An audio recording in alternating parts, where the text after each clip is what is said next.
میلاد النبی کی شرعی حیثیت حامدا و مصلیا اما بعد فقد قال اللہ تعالی فی الکلام المجید والفرقان الحمید اعوذ باللہ من الشیطان الرجیم من همزه ونفخه ونفسه بسم اللہ الرحمن الرحیم قل ان کنتم تحبون اللہ فاتبعونی یحببکم اللہ ویغفر لکم ذنوبکم واللہ غفور رحیم وقال في موضع آخر لقد كان لكم في رسول الله أسوة حسنة وقال النبي صلى الله عليه وسلم من أحدث في أمرنا هذا ما ليس منه فهو رد. آج میرے بیان کا موضوع ہے عید و میلاد النبی کی شرعی حیثیت۔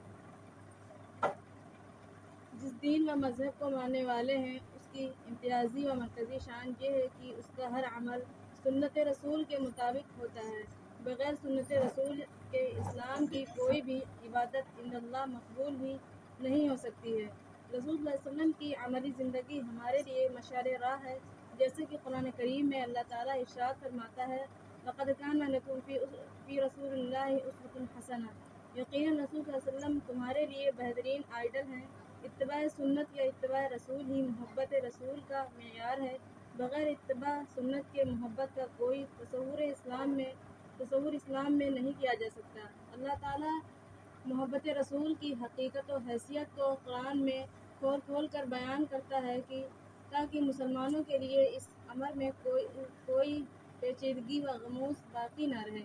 اللہ صلی کا ارشاد ہے قل ان کنتم تحبون اللہ فاتبعونی یحببکم اللہ ویغفر لکم ذنوبکم واللہ غفور رحیم۔ اے نبی آپ کہہ دیجئے کہ اگر تم اللہ تعالیٰ سے محبت کا دعویٰ کرتے ہو تو تم پہلے میرے رسول کی پیروی کرو، اللہ تعالیٰ تم سے محبت کرنے لگے گا اور تمہارے گناہوں کو معاف کر دے گا اور اللہ تعالیٰ بخشنے والا مہربان ہے۔ دوسری جگہ اللہ تعالیٰ نے فرمایا من یطع الرسول فقد اطاع اللہ، جس نے رسول صلی اللہ علیہ وسلم کی پیروی کی اس نے اللہ کی پیروی کی۔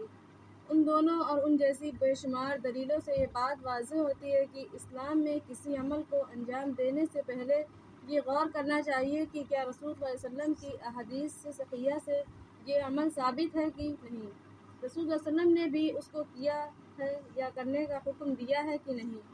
اگر سنت رسول میں اس عمل کو کرنے کا حکم دیا گیا ہے تو وہ عمل اللہ تعالیٰ کے یہاں مقبول ہوگا، رفع درجات و دفع سیئات کا سبب بنے گا اور جنت کے دخول کا ذریعہ بنے گا۔ مگر جو عمل سنت میں موجود نہ ہو اور بھلا ہی لوگ بڑے شوق سے اور جذبے کے ساتھ اس بدعت کو انجام دیتے ہوں، پھر بھی وہ عمل بالاتفاق عند اللہ مقبول نہیں ہوگا۔ قبول ہونا تو بہت دور کی بات، وہ عمل تو اسی شخص کے لیے وبال جان بن جائے گا، کیونکہ اللہ تعالیٰ اعمال کی کثرت کو نہیں دیکھتا، عبادت کرنے والوں کی کثرت کو بھی نہیں دیکھتا۔ اس لیے کہ اللہ رب العالمین نے مسلمانوں کو اس بات کا مکلف بنایا ہے کہ وہ زندگی کے تمام شعبوں میں اللہ کے نبی جناب محمد رسول اللہ علیہ وسلم کے فرمودات پر عمل کرے، جیسے کہ اللہ تعالیٰ کا فرمان ہے وما آتاکم الرسول فخذوہ وما نہاکم عنہ فانتہوا، رسول صلی اللہ علیہ وسلم جو تمہیں دے اسے لے لو اور جن چیزوں سے منع کرے اس سے باز آ جاؤ۔ اس تمہیدی گفتگو کے بعد اب آئیے اصل موضوع پر آتے ہیں۔ میلاد النبی کی شرعی حیثیت کیا ہے؟ میلاد النبی کا کلمہ برصغیر کا ایجاد کردہ کتب حدیث میں اس کا کہیں ذکر نہیں ہوا ہے۔ بعض نام نہاد مسلمان 12 ربیع الاول کو نبی صلی اللہ علیہ وسلم کی ولادت پر جشن مناتے ہیں، جلوس نکالتے ہیں، خوشیوں کا مظاہرہ کرتے ہیں، جبکہ تاریخ اور سیرت رسول ہمیں یہ خبر دیتی ہے کہ 12 ربیع الاول کو رسول صلی اللہ علیہ وسلم کی وفات ہوئی اور صحیح تاریخ کے مطابق آپ کی پیدائش 9 ربیع الاول کو ہوئی۔ تو یہ لوگ وفات رسول کے نام پر جشن مناتے ہیں اور تقریباً 20 سال قبل خود یہ لوگ اس 12 وفات کے نام سے موسوم کرتے تھے۔ کتنی بد نصیبی اور افسوس کی بات ہے کہ ایک مسلمان نبی کی وفات پر خوشی منائیں۔ اگر ہمارے گھر کے کسی بڑے شخص کی وفات ہو جائے تو کیا ہم ہر سال جشن مناتے ہیں، جلوس نکالتے ہیں، راستہ جام کرتے ہیں، مظاہرہ کرتے ہیں، نعرہ بازی کرتے ہیں، آواز نکالتے ہیں؟ ہرگز نہیں۔ یہ تو انتہا درجے کی جہالت کی بات ہے اور لوگوں کی عجیب ناسمجھی ہے کہ لوگ رسول صلی اللہ علیہ وسلم کی وفات پر خوشی کا مظاہرہ کرتے ہیں۔ اب آئیے دیکھتے ہیں اس میلاد النبی کی شرعی حیثیت کیا ہے، یہ کب ایجاد ہوئی۔ میلاد النبی کا اسلام سے کوئی تعلق نہیں، یہ ایک صریح اور واضح بات ہے۔ 23 سال نبوت کی زندگی میں آپ صلی اللہ علیہ وسلم نے کبھی بھی میلاد النبی نہیں منائی۔ صحابہ، تابعین، تبع تابعین، ائمہ اربعہ، محدثین اور مفسرین نے نہیں منائی۔ اس کا مطلب کیا ہے؟ کیا وہ لوگ شریعت پر عمل کرنے والے نہیں تھے؟ ان کو رسول صلی اللہ علیہ وسلم سے محبت نہیں تھی اور وہ رسول صلی اللہ علیہ وسلم پر ایمان نہیں رکھتے تھے، جبکہ یہ معلوم بالضرورت چیز ہے کہ صحابہ، تابعین اور خیر القرون کے لوگ سنت و شریعت کے اصل پاسبان تھے، حقیقی دین پر قائم تھے۔ حقیقت میں انہی لوگوں نے اصل اسلام کی آبیاری کی ہے اور صحابہ، تابعین اور تبع تابعین ہی کے متعلق آپ صلی اللہ علیہ وسلم نے بہترین زمانے کی گواہی دی ہے۔ آپ صلی اللہ علیہ وسلم نے فرمایا، خیر الناس قرنی ثم الذین یلونہم ثم الذین یلونہم، سب سے بہترین زمانہ میرا زمانہ ہے، پھر اس کے بعد جو لوگ ہیں ان کا زمانہ ہے، پھر اس کے بعد ان لوگوں کا زمانہ ہے جو ان کے بعد میں ہیں۔ تو جب صحابہ و تابعین کے دور میں ائمہ اربعہ اللہ کے زمانے میں میلاد النبی کا کوئی تصور نہیں تھا، تو یہ اس بات کی صریح دلیل ہے کہ یہ بدعت ہے۔ کل محدثۃ بدعۃ وکل بدعۃ ضلالہ وکل ضلالۃ فی النار۔ ہر نئی چیز بدعت ہے، یعنی جو دین کے متعلق ہو، اور ہر بدعت گمراہی ہے، اور ہر گمراہی جہنم میں لے جانے والی ہے۔ آپ صلی اللہ علیہ وسلم نے فرمایا، من احدث فی امرنا ھذا ما لیس منہ فہو رد۔ ہر وہ آدمی جس نے ہمارے دین میں کوئی نئی چیز پیدا کی اور ہماری شریعت میں نہ ہو تو وہ عمل مردود ہے، یعنی اسے قبول نہیں کیا جائے گا۔ جب ہم تاریخ کا مطالعہ کرتے ہیں تو یہ بات روز روشن کی طرح عیاں ہوتی ہے، جس کا موجد ابو سعید کبریٰ کے مظفر الدین اربل ہے۔ اسی بادشاہ کے متعلق مشہور دیوبندی مولوی عبدالرشید گنگوہی صاحب لکھتے ہیں کہ یہ بادشاہ فاسق اور گنگور تھا، گانا سننے کے بہت شوقین تھا۔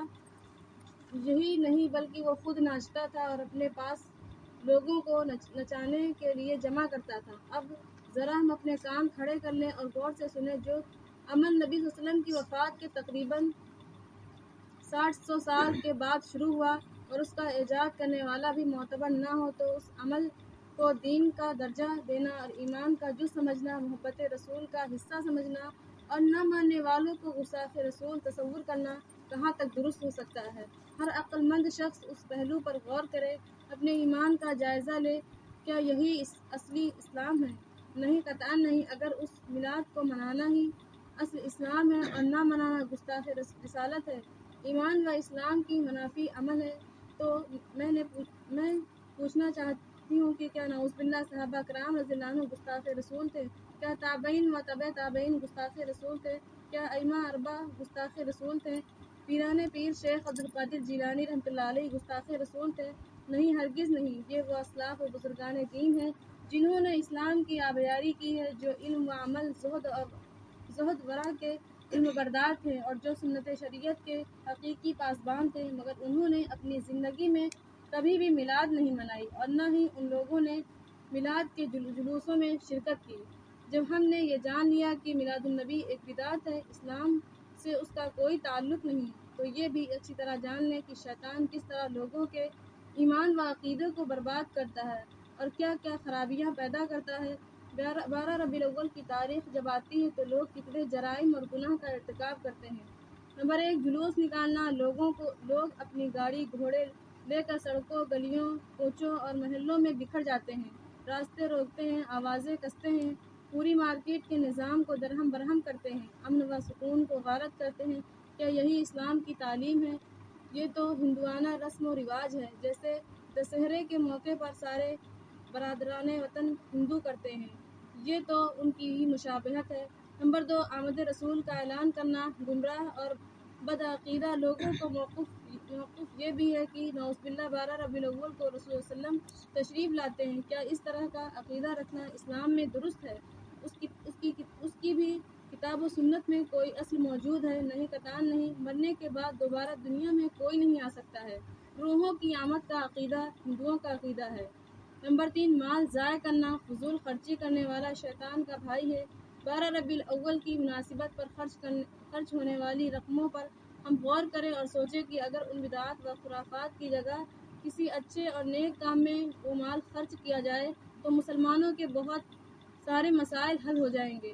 مثلاً غربت کا خاتمہ ہو جائے گا، دعوت تبلیغ کی مشکلیں آسان ہو جائیں گی، نوجوان لڑکے اور لڑکیوں کی شادیاں وقت پر ہونے لگیں گی، ائمہ علماء اور دعوت کی کفالت آسان ہو جائے گی، یتیموں، مسکینوں اور بیواؤں کے لیے جینے اور کھانے کا راستے ہموار ہو جائیں گے، مدارس اور مساجد کا نظام درست ہو جائے گا، مدرسین، مؤذنین کی تنخواہوں کا معاملہ منظم ہو جائے گا، وغیرہ وغیرہ۔ مگر افسوس کے ساتھ کہنا پڑتا ہے کہ ہمارا نام نہاد مسلمان اس غیر شرعی اور بدعی عید کے پیچھے اپنے قیمتی سرمایہ صرف کرتے ہیں۔ اس موقع پر اسٹیج سجاتے ہیں، پکوان بناتے ہیں، ہری جھنڈیاں لہرانے، ناچنے گانے اور ڈھول تاشے بجانے میں مسلمان اپنا مال برباد کرتے ہیں، اور یہی ان کی بربادی و پستی کا نتیجہ ہے۔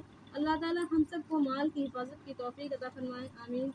نمبر 4، نمازوں سے دوری۔ جو لوگ رسول کی محبت میں جلوس نکالتے ہیں وہ اکثر بے نمازی ہوتے ہیں، بیڑی سگریٹ پیتے اور نشہ اور پان کھاتے ہیں۔ کیا یہ منشیات، محرومات و مہلکات میں سے نہیں ہیں؟ اللہ کے نبی صلی اللہ علیہ وسلم نے ترک صلاۃ کو کفر کہا ہے اور منشیات کے استعمال سے سختی سے روکا ہے، اسے حرام اور خبیثت عمل ٹھہرایا ہے۔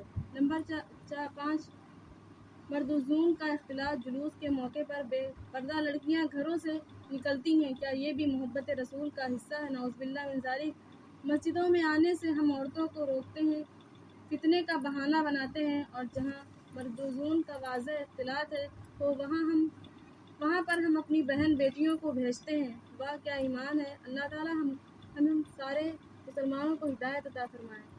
خلاصہ کلام یہ ہے کہ میلاد النبی ایک بدعت ہے، یہ عمل عیسائیوں اور ہندوؤں کی مشابہت ہے، اور اللہ کے رسول جناب محمد رسول اللہ صلی اللہ علیہ وسلم نے غیروں کی مشابہت سے منع فرمایا ہے، جیسے کہ حدیث رسول ہے، من تشبہ بقوم فہو منہم، جو کسی قوم کی مشابہت اختیار کرے وہ انہی میں سے ہے۔ لہذا ضرورت اس بات کی ہے کہ ہم اپنی زندگی کے سارے مسائل میں رسول صلی اللہ علیہ وسلم کے طریقے پر چلنے کی کوشش کریں، کیونکہ سنت ہی ہدایت و سعادت کی طرف لے جانے والی ہے، اسی میں ہماری دنیا و آخرت کی بھلائی ہے، اور بدعت گمراہی ہے، اور گمراہی جہنم میں لے جانے والی ہے۔ آخر میں اللہ رب العزت سے دعا ہے کہ اللہ تعالی ہم سارے مسلمانوں کے بدعات و خرافات سے محفوظ رکھے اور ہم کو دین کی صحیح سمجھ عطا فرمائے، آمین، تقبل یا رب العالمین۔ السلام علیکم و رحمۃ اللہ وبرکاتہ۔